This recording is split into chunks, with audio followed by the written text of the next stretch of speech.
యెషయా గ్రంథము 58వ అధ్యాయం 1వ వచనాన్ని చదువుకుందాం. ప్రభువు ఇట్లు పలుకుచున్నాడు, ప్రభువు ఇట్లు పలుకుచున్నాడు, నీవు బిగ్గరగా కేకలేడుము, బోరనూదినట్లుగా అరువుము. ప్రవక్తతోటి దేవుడు అంటున్నాడండి. ఏమంటున్నాడు? ప్రవక్త, అభిషిక్తుడా, బోధకుడా, నీవు బిగ్గరగా కేకలై. విజయరాజ్ ఫాదర్ ఎందుకు అంత గట్టిగా చెప్తారు? విజయరాజ్ ఫాదర్ ఎందుకు అంత గట్టిగా చెప్తారు? ఒకసారి ఒక ఆయన కర్నూలు నుంచి ఫోన్ చేశాడు. నెంబర్ ఎక్కడ దొరికిందో మరి తెలియదు.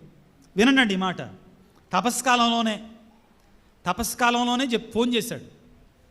ఫోన్ చేసి పొద్దున్నే, అది కూడా పూజకి వెళ్ళి వచ్చాను, ఏదో సిద్ధపడుతున్నా వాక్యాన్ని తయారు కావడానికి. ఫోన్ చేసి, ఫాదర్ గారండి మీరు విజయరాజ్ ఫాదరేనా? విజయరాజ్ ఫాదర్. మీరు ఖచ్చితంగా విజయరాజ్ ఫాదరేనా? నేను ఖచ్చితంగా విజయరాజ్ ఫాదర్నే బాబు అన్నాను. లేకపోతే ఎవరైనా ఆయన దగ్గర ఉన్న వాళ్ళు ఫోన్ తీసుకున్నారంటే, లేదు నాయన నేనే తీసుకున్నాను అని చెప్పి. ఏంటి వాక్యం చెప్పేది మీరేగా యూట్యూబ్లో అన్నారు. నేనేనమ్మా, నేనే వాక్యం చెప్తానని చెప్పాను. తర్వాత ఆయన అన్నాడు ఒక మాట, ఫాదర్ గారండి రోజు మీ వాక్యాన్ని వినకుండా నేను ఉండనండి అని చెప్పాడు. మంచిది నాయన, దేవునికి స్తోత్రాలు. రోజు మీ వాక్యం, ప్రతిరోజు 5 గంటలకు వాక్యం వస్తుంది కదండి మీది యూట్యూబ్లో. 150,000 మంది సబ్స్క్రైబర్లు ఉన్నారు కదా.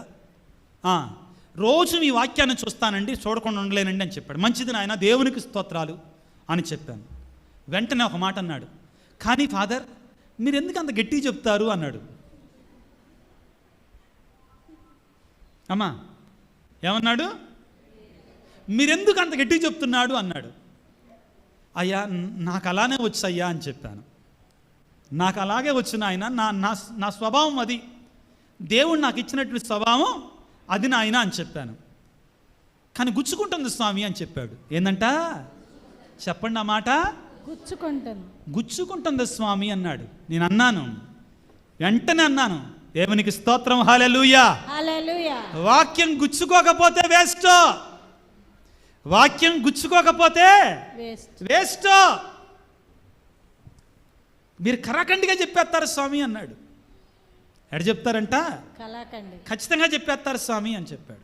నేను అన్న ఆయనతో ఒక మాట, జాగ్రత్తగా వినండి. కొద్దిగా నిదానంగా చెప్పొచ్చుగా స్వామి, పాపం అనకుండా తప్పు అని చెప్పొచ్చుగా.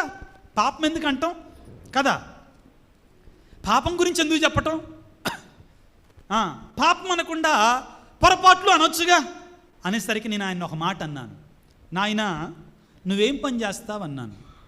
నేను రైతునండి అని చెప్పాడు. అంటే రైతు చదువుకున్నాడు కానీ రైతు పని చేస్తున్నాడు. మరి నువ్వు పురుగు మందులు కొడతావా? పురుగులకి అన్నాడు. కొడతాను స్వామి అన్నాడు. అనేసరికి ఆయన, ఈ మధ్యకాలంలో ఏం పురుగు మందు కొట్టావు నాయన అన్నాను. అనేసరికి ఏదో పేరు చెప్పాడు, నాకైతే గుర్తులేదండి. ఒక పురుగు మందు డబ్బా, ఒక పేరు చెప్పండి అంటే రైతులు ఉన్నారు ఇక్కడ. ఎకలెక్స్ ఉందా ఇంకా? పురుగు మందు ఎకలెక్స్ అని అన్నాడు. అనేసరికి నేను అన్నాను, నాయన దాన్ని ఎక్కడ పెడతావు అంటే, మా ఇంట్లోనే పెడతానండి అన్నాడు. ఎలా ఉంటుంది ఇది అని అన్నాను.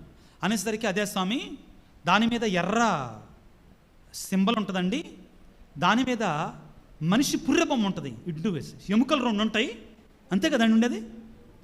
ఎముకలు 2 ఉంటాయి, పుర్రెబొమ్మ ఉంటుందండి, దాని మీద అపాయకరం విషం. ఏముంటుందండి? విషం, అపాయకరం, చిన్నపిల్లలకి అందుబాటులో ఉంచొద్దు. నేనన్నా, నాయన దాని మీద విషం అని ఎందుకు రాయడం?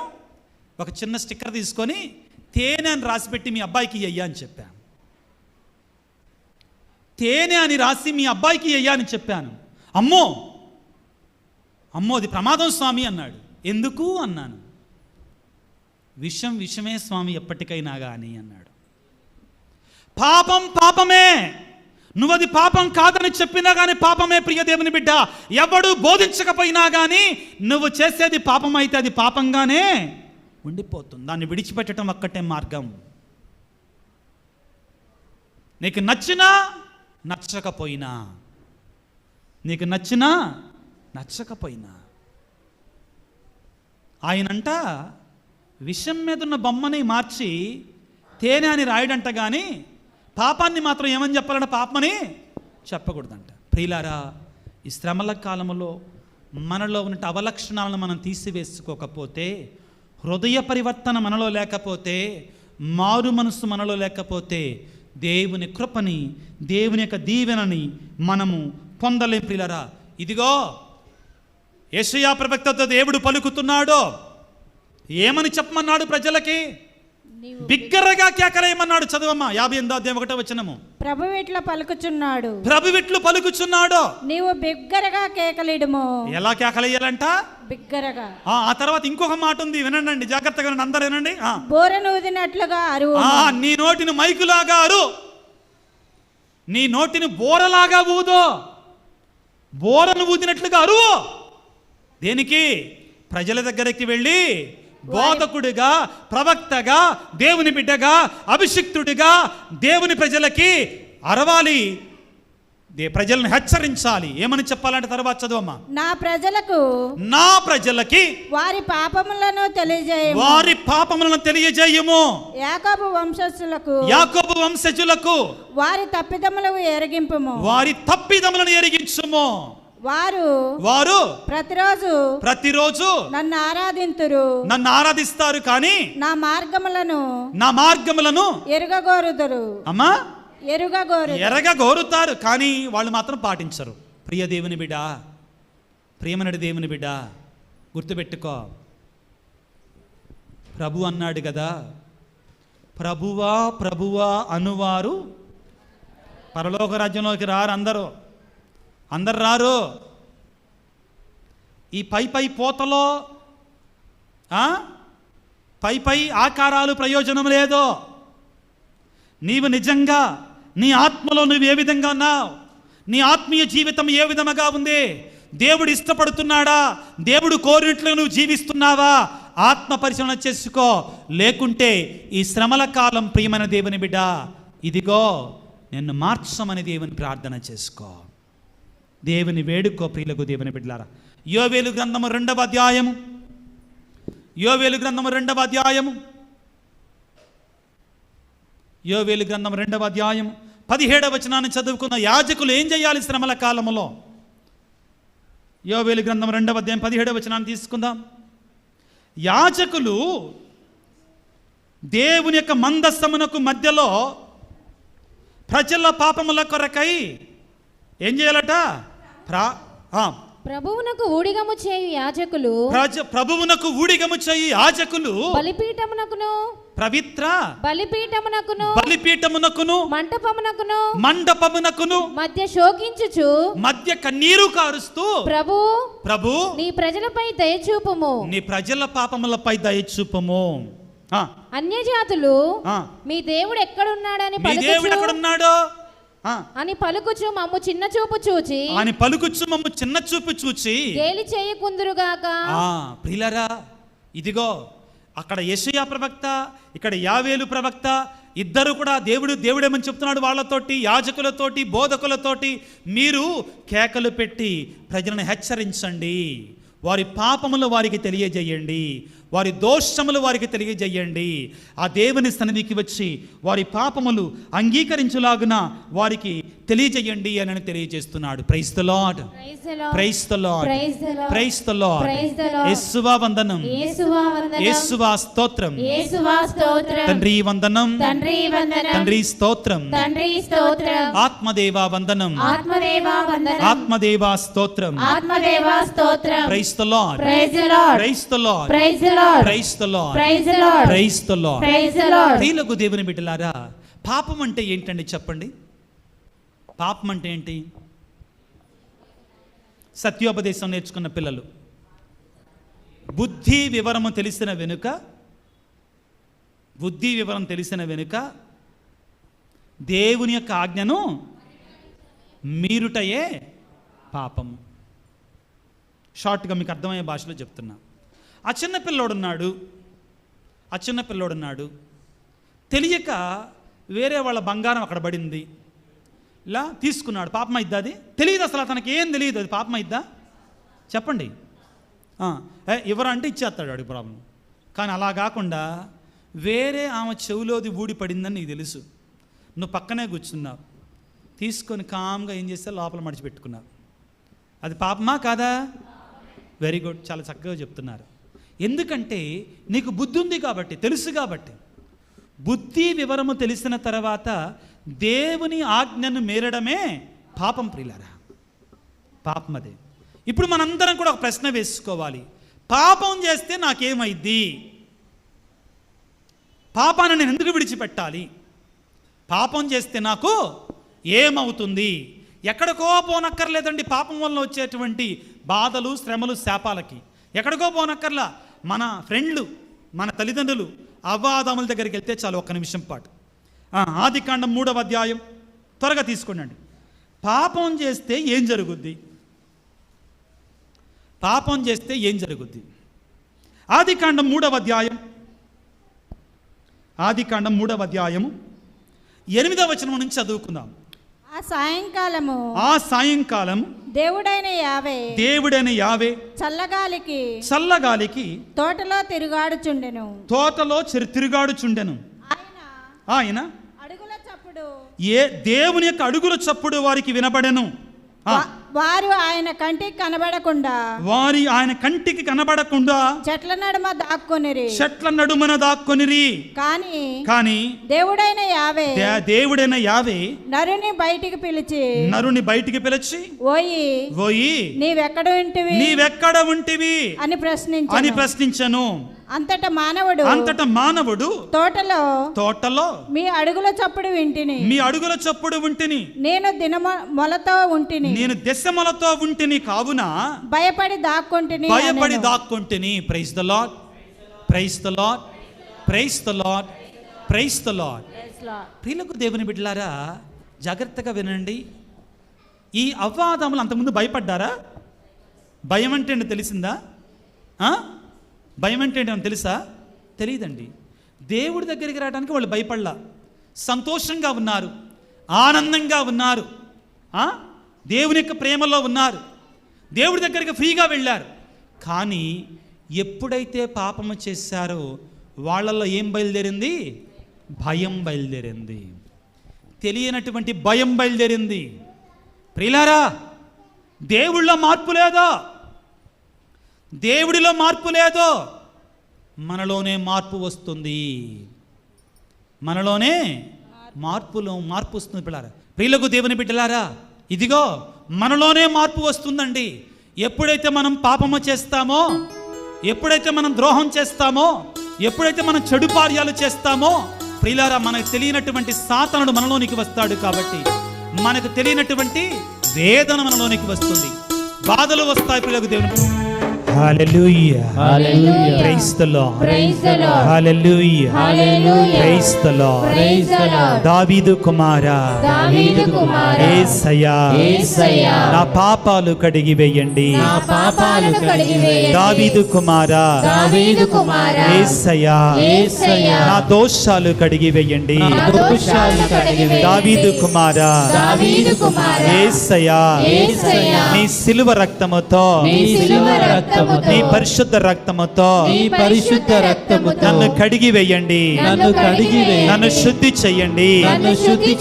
యేసయ్యా, ఓ యేసు రాజా, నీకే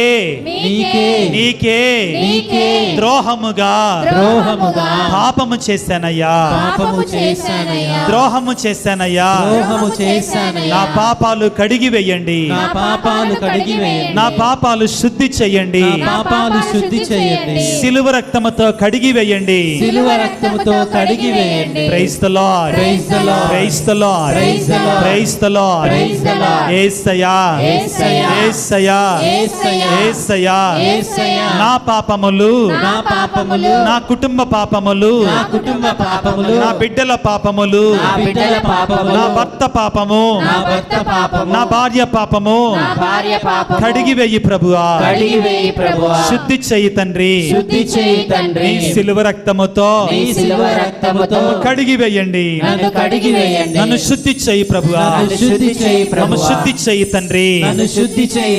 praise the Lord, praise the Lord, praise the Lord, praise the Lord, praise the Lord, praise the Lord, praise the Lord, praise the Lord, praise the Lord, praise the Lord, praise the Lord, praise the Lord, praise the Lord. ప్రియులారా, అందరు చేతులు జోడించుదాం. అందరు చేతులు జోడించి కళ్ళు మూసుకొని పిల్లారా మన పాపాలను దేవుని సన్నిధిలో అంగీకరించుదాం.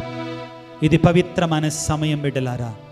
దివ్య సప్రసాద ప్రభు సన్నిధిలో మనమున్నాం. ప్రభువును మనల్ని క్షమించమని, మన పాపాలు మన్నించమని, మన దోషాలు మన్నించమని ప్రభువుని వేడుకుందాం బిడ్డలారా. మనలో ఉన్న ప్రతి పాపాన్ని వేడుకుందాం బిడ్డలారా. యేసయ్యా, ఓ యేసు రాజా, నన్ను కడుగుము రాజా, నన్ను శుద్ధి చేయి ప్రభువా, నన్ను కడిగి వేయి ప్రభువా. ఎన్నో ఘోర పాపాలు చేస్తాను తండ్రి, ఎన్నో ఘోర పాపకాలు చేస్తాను తండ్రి. నన్ను దీవించటల్లా, దేవుడు నన్ను ఆశీర్వదించటల్లా అంటున్నానే కానీ నా పాపాలను విడిచిపెట్టలేదయ్యా. నేను నాకు శక్తినివ్వు తండ్రి, నాకు బలాన్నివ్వయ్యా ప్రభువా. యెషయా గ్రంథం 1వ అధ్యాయంలో నువ్వు అడుగుతున్నా, ఇదిగో నేను ప్రేమించిన బిడ్డలే నాకు దూరముగా వెళ్ళిపోయారు. నేను ఎవరి కొరకై ప్రాణం పెట్టానో, ఎవరినైతే కాపాడుతున్నారో వారు ఇంకా పాపంలో పడిపోతున్నారు. యేసయ్యా, దావీదు కుమారా, మమ్మల్ని కనికరించయ్యా, మా పాపాలు కడిగి వేయి తండ్రి. యేసయ్యా, యేసయ్యా, యేసయ్యా, దావీదు కుమార మమ్మల్ని కనికరించు ప్రభువా. మేము అబద్ధాలు పలికాము తండ్రి, పరుల సొమ్ము కొరకే ఆశపడ్డాము తండ్రి, తల్లిదండ్రులంటే లెక్క లేకుండా జీవించాము నాయన, అన్యాయముగా అక్రమముగా జీవించాము తండ్రి, శరీరాన్ని అదుపులో పెట్టుకోకుండా బ్రతికామయ్యా. వివాహ ధర్మాన్ని మీరి భార్యకు వ్యతిరేకముగా, భర్తకు వ్యతిరేకముగా చేస్తున్న ప్రతి పాపాన్ని ప్రభువా నీ సన్నిధిలో అంగీకరిస్తున్నాము తండ్రి. ప్రభువా, పౌలు గారు పలుకుతున్నారు, ఈ దేహము దేవుని యొక్క ఆలయం అని మీకు తెలియదా? నీ శరీరము దేవుని యొక్క ఆలయం అని మీకు తెలియదా? ఆ దేహాన్ని పాపపు కుంపటిగా మార్చావా? యేసయ్యా, యేసు రాజా, నన్ను కడుగుము నాయన, నన్ను శుద్ధి చెయ్యి ప్రభువా. నీ శిలువ రక్తాన్ని ప్రభువా నా మీద కుమ్మరింప చెయ్యి తండ్రి. నా పాపాలన్నిటినీ కడిగి వెయ్యి తండ్రి. ఇతరుల గురించి చెడు మాట్లాడానయ్యా, ఇతరుల జీవితాలను నాశనం చేస్తానయ్యా నాలుకతోటి. నీ నామాన్ని స్తుతించవలసిన నాలుకతోటి అపరిశుద్ధమైన మాటలు పలికాను తండ్రి. నన్ను క్షమించు తండ్రి, నన్ను కడిగి వేయి తండ్రి, నన్ను శుద్ధి చెయ్యి ప్రభువా.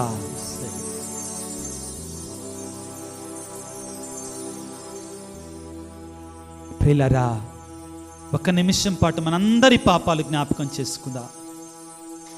ప్రతి ఒక్కరు ప్రియులారా, రోమాపత్రికలో 6వ అధ్యాయంలో పౌలు గారు పలుకుతున్నారు, ఏ ఒక్కడు నీతిమంతుడు లేడు, అందరూ పాపము చేసినటువంటి వారే. ఏవా, నేను పాపినయ్యా, నన్ను క్షమించు తండ్రి. వేడుకుందాం ప్రియులారా.